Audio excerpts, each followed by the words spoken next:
தமிழக வெற்றி கழகத்தினுடைய தலைவர் மரியாதைக்குரிய விஜய் அவர்களுக்கு தமிழ்நாட்டுடைய வாக்காளர்கள் 22% பேர் தங்களுடைய ஆதரவை தெரிவித்திருக்கிறார்கள்.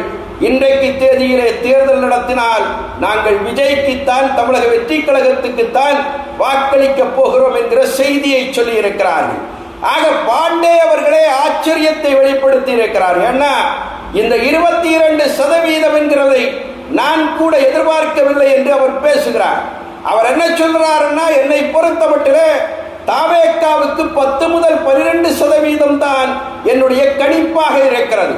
ஆனால் அதையெல்லாம் தாண்டி இன்றைக்கு வாக்காளர்களிடத்தில் செல்லுகிற போது தாவேக்காவுக்கு 22% வாக்காளர்கள் நாங்கள் வாக்களிப்பதற்கு தயாராக இருக்கிறோம் என்கிற செய்தியை சொல்லுகிறார்கள் என்று சொன்னால் இந்த தகவல் பிரமிப்பூட்டுகிற தகவலாக இருக்கிறது, ஆச்சரியத்துக்குரிய தகவலாகவே நமக்கு இருக்கிறது என்று மரியாதைக்குரிய அந்த ஆசிரியர் ரங்கராஜ் பாண்டே அவர்கள் தன்னுடைய கருத்தை வெளிப்படுத்தி இருக்கிறார்கள்.